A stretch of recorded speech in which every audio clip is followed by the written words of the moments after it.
Hoy, buenas tardes, mi nombre es Rafael Antonio Suárez Aguilar. Les voy a hablar de entrenadores empíricos en el boxeo, en Deporte Tuxtla Gutiérrez, Chiapas, que es mi tesina, de la Universidad de Descartes y Ciencias Tecnológicas. Bueno, el prefacio, para guiarnos del prefacio, que es más o menos, impregnamos de diferentes conocimientos que nos van a permitir cómo pasar de solo ser un entrenador a ser un entrenador, de ser un entrenador empírico a ser un entrenador de alto rendimiento con conocimientos adecuados hacia el boxeo.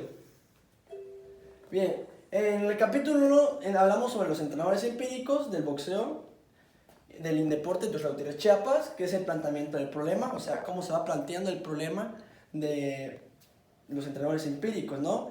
El problema se va dentro del Instituto del Indeporte, se va a dar, vamos a investigar por qué se está dando ese problema en el Instituto del Indeporte, observar a los entrenadores, si son empíricos, no son empíricos, para llegar a un resultado y la problemática. ¿Continuamos? Bueno, en el contexto, de ahí nos vamos al contexto social, cultural e histórico. Antes que nada, para ver cómo surgió el box primero. Primero fue el box, cómo se creó en todo el mundo. Después hablamos del boxeo en Latinoamérica y después nos basamos hasta el boxeo en Chiapas. De ahí en boxeo en Chiapas ya empezaríamos a hablar después en Tuxtla Gutiérrez sobre el deporte, sobre el boxeo, ¿no?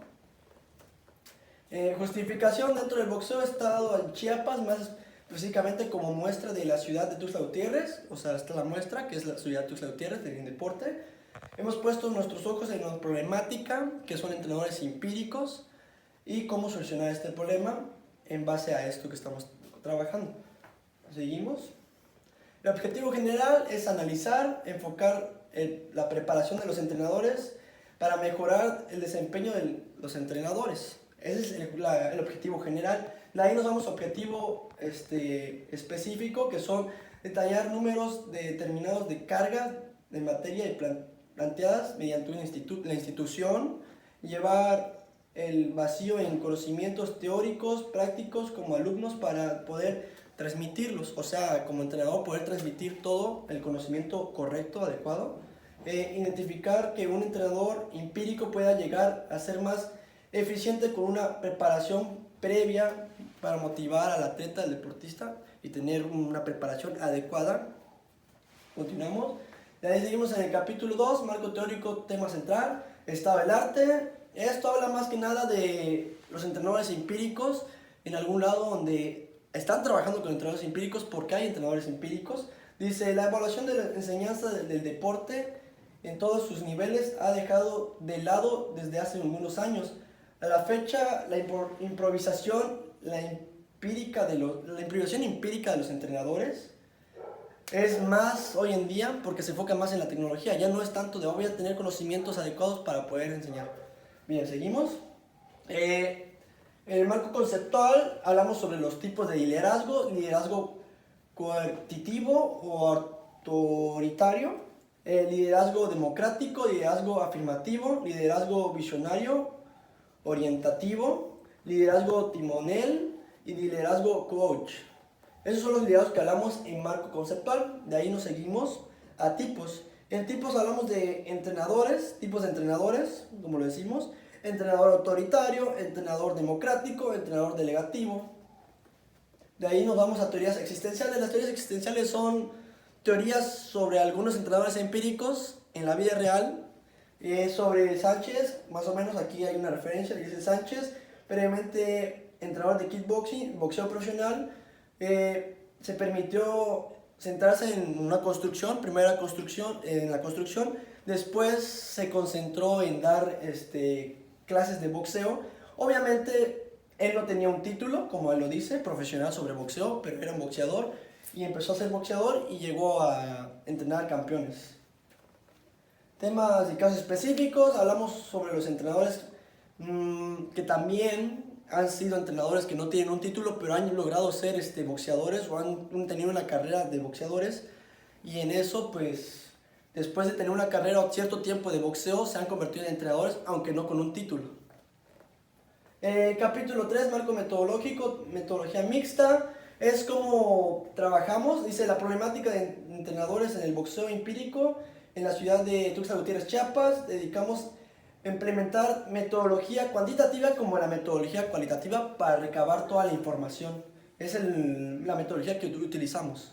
Bien, ahí seguimos a paradigma de la investigación. Durante todo el proceso que nos ha llevado a esta investigación de la problemática de los entrenadores empíricos en el boxeo en Tuxtla Gutiérrez, Chiapas, tenemos un planteamiento de la problemática y en todo momento hemos dejado de notar que los entrenadores empíricos son buenos.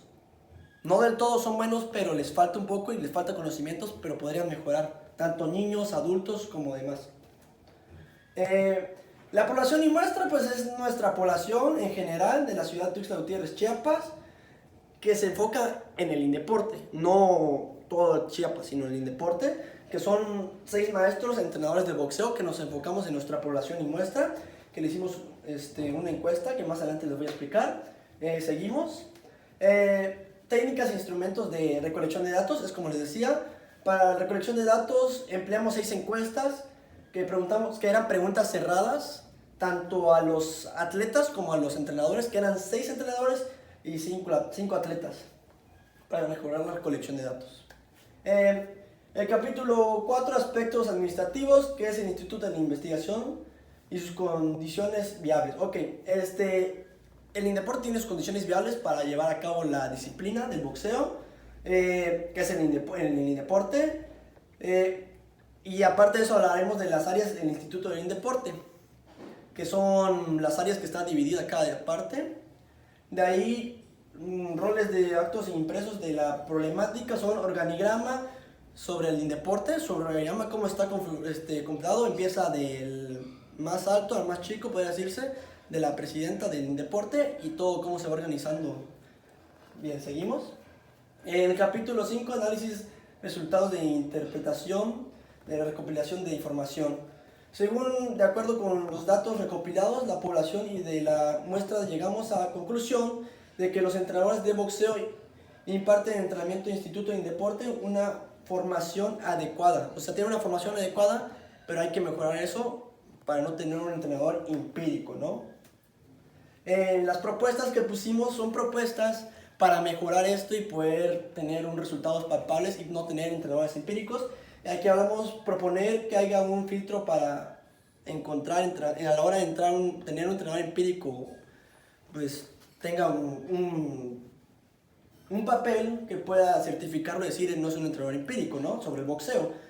Se requiere documentos precisos, certificados, como estábamos hablando, de entrenadores especializados en el boxeo, que haya tenido un mínimo de horas practicadas sobre el boxeo, y aquí especificamos, más bien antes de eso especificamos que eran 140 horas. Tener resultados palpables con competencias de alto rendimiento para que se den cuenta que no es un entrenador empírico y sepas el conocimiento del boxeo, ¿no? De ahí seguimos a consideraciones finales. Ya es las consideraciones finales de todo esto. Actualmente ya existe una universidad en Tuxtla Gutiérrez, Chiapas, que se encarga de darte un título de entrenador, y sobre ese título viene algo de boxeo 1, que tienes conocimiento sobre el boxeo. Y ahí es donde podemos empezar a trabajar y mejorar estos resultados y no tener entrenadores empíricos, porque muchos se enfocan más en los entrenadores bueno, no entrenadores, sino maestros de educación física, y piensan que es lo mismo, pero es todo lo contrario. Y bueno, eso es todo de mi parte. Muchas gracias.